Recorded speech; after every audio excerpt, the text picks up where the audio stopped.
All right. Hello, starseeds and magical friends, and welcome to Warrior Goddess Wednesday. And today, well, it's also an episode of the Neurolinguistic Astrology Salon. So I want to thank you all for joining me live. We have a very special, you can see I'm in my pre Jean Grey outfit, I suppose. Hold on a second. Let me just see if I can.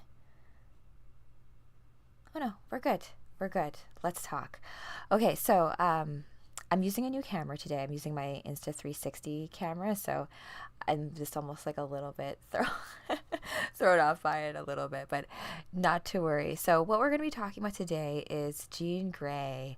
Oh yes. So I talked about Jean Grey from a perspective of a character that I initially, I guess, was annoyed with, but I'm of a big fan or a big believer in the sense of that uh, those who we are annoyed with, or let's say those characters that we love, all of these stories that particularly grab our attention, they all have resonance that are really meant for us. So as it comes to Jean Grey, when I first came to X-Men, which was back in the 90s, and like the old X-Men TV show. So that show, my initial favorite X-Men was Storm, but Jean Grey used to just annoy me. I didn't understand why everyone liked her so much. So it was kind of let me just bring this up a bit.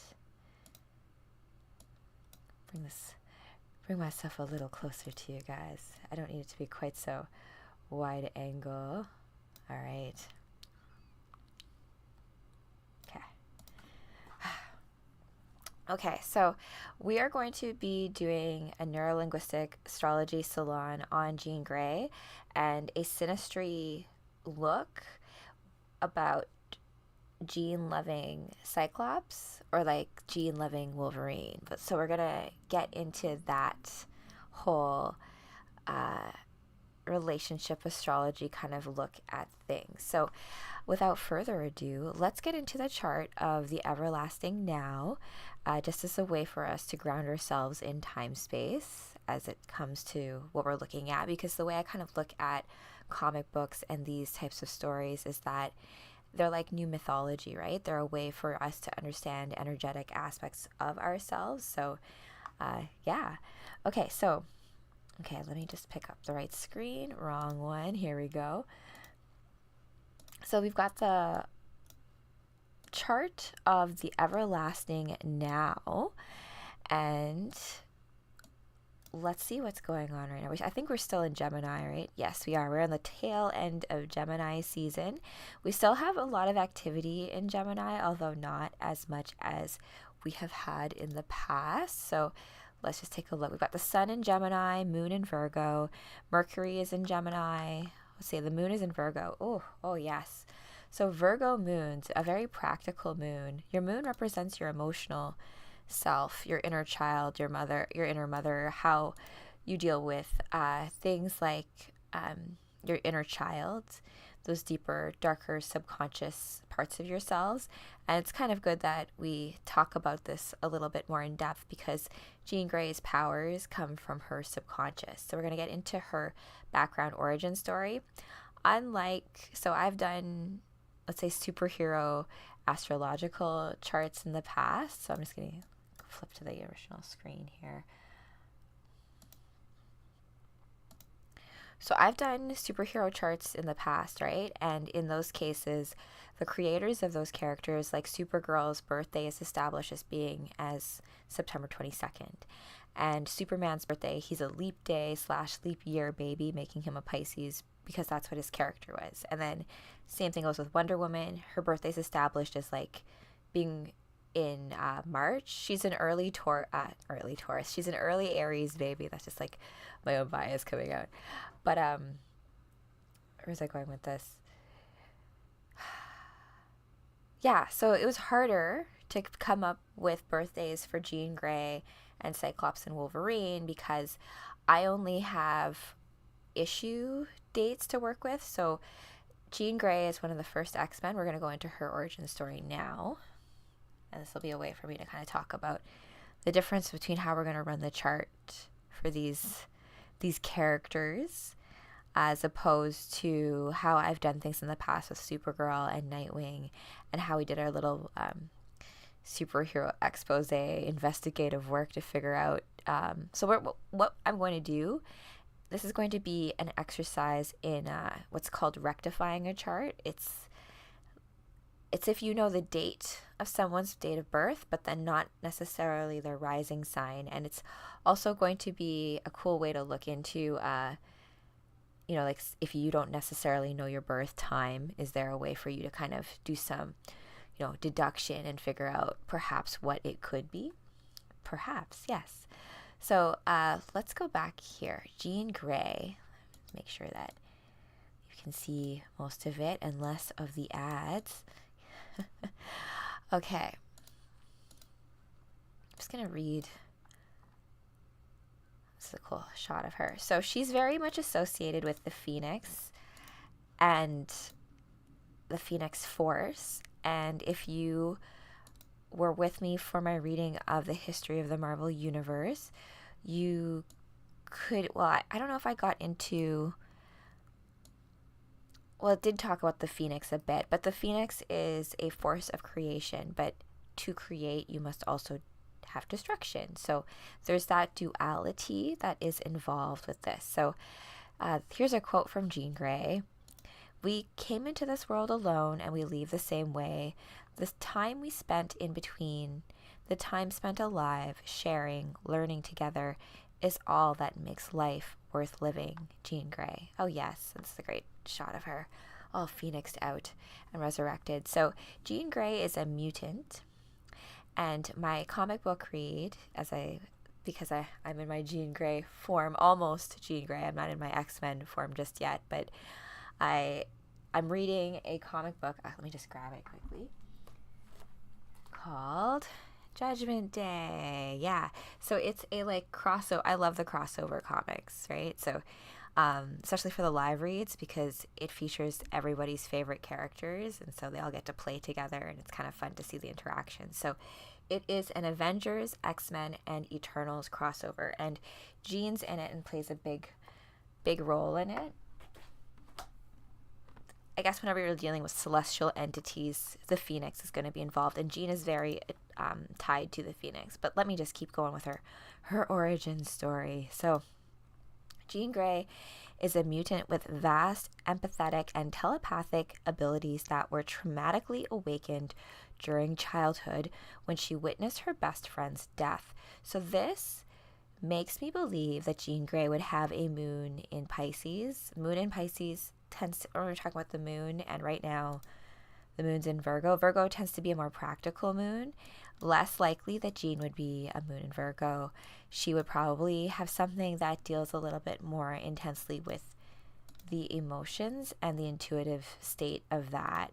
And not to say that Virgos are not intuitive. They do oppose Pisces, right? So there's a lot to be said about understanding your sign by looking at the sign that opposes it, right? So but I would say my hunch is that her moon is likely in Pisces, just from her depth of emotional understanding, and also just the fact that you'll see, her powers, her mutant powers, come a lot from her subconscious, and that is what the moon represents in your birth chart, right?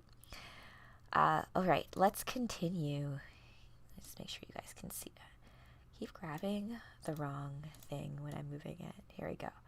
Yes. All right, so for years, Jean Grey was mentored by mutant specialist, I guess you could call him that, Charles Xavier, a telepath himself. Eventually, she also developed telekinetic powers. So this is, I was doing my reading of Dr. Manhattan, and I kept on calling omnipotent omniscient because I wasn't familiar with omnipotent, but those are two different powers, right? Omnipotent is being all powerful, whereas omniscient is being all knowing. So very similar, but not the same. So being A telepath does not necessarily make you telekinetic, having telekinesis power, like so having that create energy itself. So something to keep in mind. When Xavier opened a school for mutants, in order to prepare his students to carry on his dream of peaceful coexistence between mutants and humans, Jean Grey was enrolled as the last student of his first class. As Marvel Girl, she became one of the original X-Men, a group that fights for a world that both hates and fears mutants. And we get into how, like, the difference in how people treat the X-Men versus the Avengers, even though they live in the same universe. Jean Grey is intimately associated with the Phoenix, an immensely powerful cosmic entity. After being corrupted by the Hellfire Club, Phoenix arose as Dark Phoenix and caused immeasurable destruction. Jean Grey's conscience led the Phoenix to sacrifice herself to prevent further destruction. Jean Grey's connection to the Phoenix, a force of destruction and rebirth, inflicted a number of deaths and resurrections. Upon her most recent return, Jean Grey permanently rejected the Phoenix and took the direction of a new X-Men team. Let's see here. Oh, she was part of the Quiet Council, part of recreating X-Force, and more recently, alongside her husband, Cyclops, she decided to reform the X-Men as a Krakoan superhero team who fights to protect mutant kind. I'm just going to go into Jean Grey's traumatic origin because it's kind of, we're talking about like the dream state and connection telepathically. This is just to show like the, I don't want to say dangers. Well, I guess it is dangerous on some level, but also just to be aware of, like, you know, when you're thinking about like superpowers and all this kind of stuff, that there is responsibility, and perhaps we don't activate because we aren't ready yet to harness whatever that power looks like. So Jean Grey is the youngest daughter of Elaine Grey and Professor John Grey. So she's the daughter of a professor. I understand that. She and her older sister Sarah were raised in a farmhouse near Bard College in New York, where her father taught history. When Jean was 10, she was playing with her best friend, Annie Richardson, who was accidentally hit by a car. The stress awakened. Oh, so this stress, so see, like that pain, that grief, the stress awakened her mutant telepathic powers, which then empathetically linked her to her dying friend. The traumatic experience of Annie's death left Grey in a withdrawn and deeply depressed state. Moreover, she was not able to control her newly awakened telepathic abilities, and it forced her to isolate herself from other people in order to hold on to her sanity, because being that empathetic, she could, this like screams Pisces energy, where like there's no boundaries in that world, right? You can also think of that as there's a level of Aquarius, I think, in that too, because it's from a psychic mental state. So air signs are associated with that too, which is this Gemini stuff happening here with Venus, the Sun, and Mercury all here in Gemini, but in the 5th house. So, and coming close to Cancer. So yeah, this is the chart of the now. Let's get into when Jean Grey first appeared on the scene. So I think there was one that I saw that, here we go. September 1963. October, yeah, X-Men 1. So let's see. So October, but see, remember, like, they all kind of appear at the same time. So technically, Cyclops and Jean would be the same date, but we're going to use this as an opportunity to play a little bit with the ascendant and do a rectification of it. Let's see here. Codename Marvel Girl, X-Men 1. Maybe if I open this link, it'll give me the exact date of publication. It gives me the month, but September. Why does one say October and one say September? I guess. Okay, well, I have a year. And was met with lukewarm reception. So let's see. Maybe we'll just run X-Men as a whole. And then I will figure out Jean and Cyclops. I'll do a little I'll tie it all off with a Jean, Cyclops, and Wolverine discussion about love. Yes.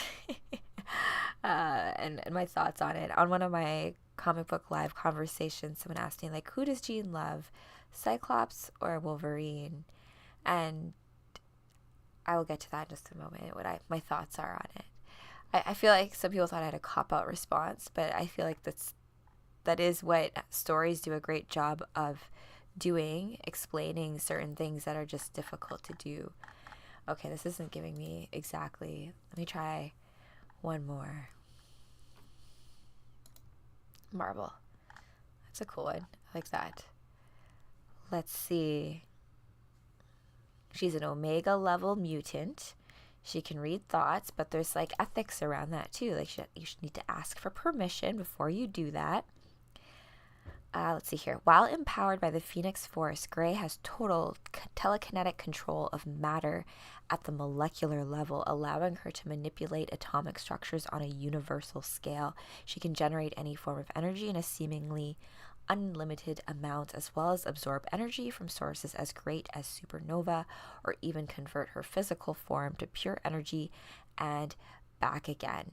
So I think the initial time that she became Phoenix was when she was trying to protect her friends from the radiation of the sun, and so the Phoenix resurrected her.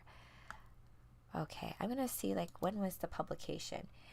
When was X-Men 1 published?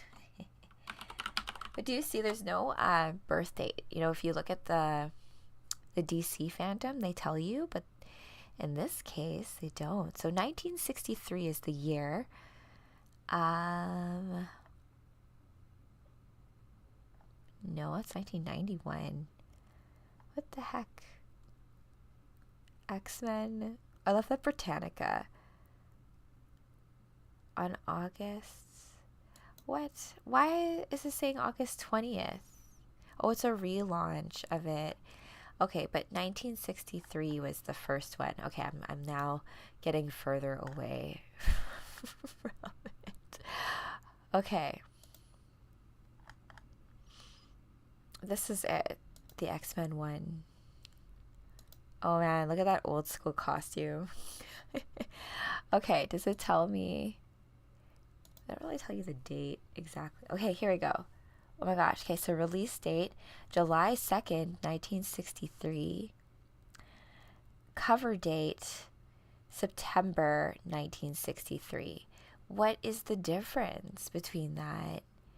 Oh, well, this can just give me some dates to play with Jean and Cyclops. So September 1963, which is interesting because remember I was telling you guys, I'm like, would Jean be a Virgo? She might be, but she might just have her moon in Pisces. And that would make her sun and moon oppose each other. So let's create a chart. We'll do birth chart. We'll do Jean Grey. And she was born in New York. What did she say here? She grew up in a farm. We'll have these scenes too as well. We'll end with that, no worries. Oh no, now I lost it. We'll duplicate this tab. You can see my superhero research live. No, this is not the right one. No.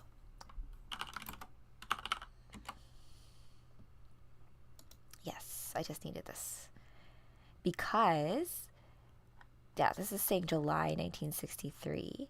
But I feel like she could be July. Okay, let's play with that. If she's early July and she's a Cancer, I feel like that could work. And she was born, that's what I was actually looking here. I just got distracted.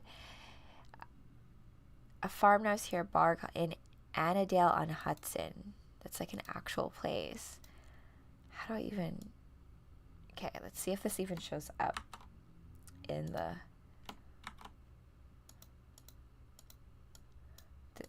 I don't know if that actually worked. So Annandale.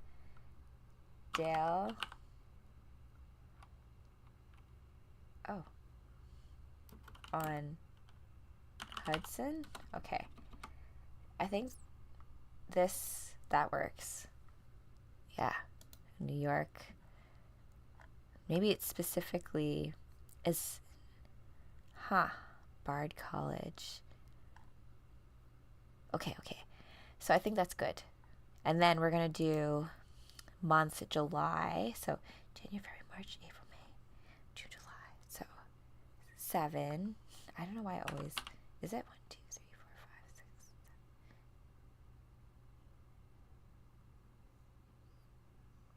7? Yes. And then date. What would it be? Let's give her something magical, like 07, and then 1963. I think that's what they said here. Yeah, July 1963. July 3rd, this is saying. Okay, let's do that. Just kidding. 3 is pretty magical too. So 1963. And I usually like to do 12 a.m. to start, and then we can kind of work from there. Okay, I could get behind this for Jean, actually. So let's do this as like an example, my friends. So according to this chart, Jean Grey would be a Cancer with her moon in Scorpio, which I would say moon and Scorpio people are also very psychic and also very intuitive, because you're dealing with that water sign and also very occulted, so hidden knowledge. There is a big story about Jean when she was first working with the X-Men, that Professor X almost like, she had like this whole alter ego that he like kept secret from herself. And a lot of her latent powers were within that almost like alter ego of herself, that she almost had like the split personality. And that goes back to, does Jean Grey love Cyclops or Wolverine? She loves them both. Different parts of her love them both. So yeah, a little bit of a cop-out response, but I think makes some sense. Let's see what else here that we have. And it's interesting that we talked about Virgo. Mars in Virgo makes sense because even though she's psychic, she was known as like being the best in Professor X's class. So like top grades, really smart. Virgos are very smart. Having Mars in Virgo is about like action and drive, and so she will do everything, like, all the hustle, all the studying, everything that is required to be successful in her endeavors as it comes to that kind of like mental capacity, or her potential to do what it is she needs to do. Her North Node, according to this, is with Cancer. So this is a lot of like destiny. I find if you have your North Node, which is like the head of the dragon, associated with your sun, it's a lot of like, this is a lifetime that you're being called to fulfill a certain type of destiny. So this idea of the phoenix being always attached to her in some sort of way, I feel like that there's a level of that here. The Pisces action that we have here would put her rising being a Pisces, which, hey, I could get behind that, and have that oppose her Mars. So that could totally be that duality in personality, the one side that's very empathetic, very caring, all of that stuff that makes her very popular with her friends. But then there's that other side, that wild side, that part of her that loves Wolverine, that part that Wolverine sees in her, and she does a lot to try to control it. You can see here that Pluto is hanging out with Mars. So this comes with it. I have to look at what that actually would mean. Let's see. Mars conjunct Pluto. Oh, good. It's there. What does this mean? The dance of power and ambition. So for you, this is like a good learning moment. You can also find out the very special aspects that are just yours. So a few of the cosmic dances are as intense or as captivating as that between fiery Mars and enigmatic Pluto. When these titans converge in conjunction, massive amounts of passion and willpower are evoked. That makes sense. So if you have this conjunction, you have an incredible drive for life. This is very phoenixy. Endless ambition and very resilient in the face of obstacles and struggles. Yeah, so they can get through anything. Yes, this definitely sounds like our Miss Jean, that, if it comes to doing what's right, and she'll do what it takes, like dig down and do the hard thing. In love, intense and passionate individuals, they seek deep and meaningful relationships. Yeah, of course. Yeah, so all deeply empathetic. I think Jean in all of her relationships are that. So that's as a whole. Let's see what else we can talk about before I wrap this up for this particular conversation. I'll have a follow-up with a bit more of a synastry once I figure out what we're going to use for Wolverine and Cyclops. Wolverine was born in the 19th, 18th century. He's old, right? Because he has the healing factor. So we can figure out a date that makes sense for that. And same thing goes with Cyclops, but technically he was one of the original X-Men along with Jean, and I don't think that there's a birth date written anywhere. I will do some more research just to make sure. But there's a grand trine, a water grand trine, with her sun, Chiron, and Neptune. That makes a lot of sense for Jean's chart, if this is accurate. And I feel like, my channeling Miss Jean, me cosplaying her later, running her chart, I feel this. The sun being in Cancer too. Cancer is ruled by the moon, and all of that deeply intuitive aspects of it, and doing whatever her motivation is for her friends and those that she loves, right? Which is typically what Cancer is all about, even if it sometimes can be crabby. It can be almost too much, overbearing. There's always a shadow side to every sign. There's always tons of gifts. So it's just important to be aware of both. The Chiron in Pisces, the idea that to heal wounds from her past selves, she will have to delve deeply into her dream and her intuitive state. So that's very fitting. And then Neptune being in Scorpio, she also has her moon there, right? So Neptune deals a lot with the dream state, the subconscious, and so having all of this in a trine really just amplifies the idea of her intuitive subconscious self as being a source of her power. She's got a kite.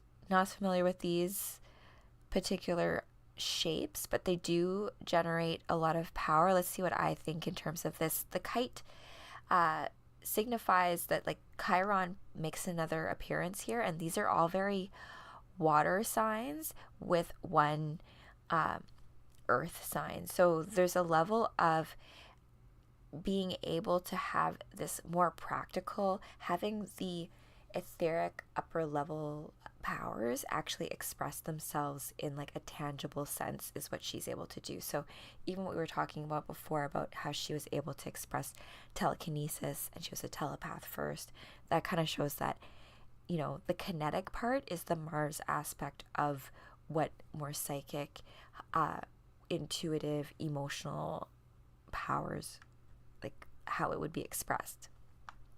And then we've got a T-square, which typically comes with some tension, where the midheaven is in Sagittarius, ascendant being in Pisces, and Venus and Mercury in Gemini. So the T-squares are squares where there's some challenge and some tension, because these are energies that are quite different from one another. So they will almost in an internal battle pull against each other. So The midheaven is almost like the magnum opus, like what you're called, what you're meant to do as far as your work is here. And so her being a teacher, she ends up being a teacher at the School of Higher Learning in some regards, being a great student, searching for the truth.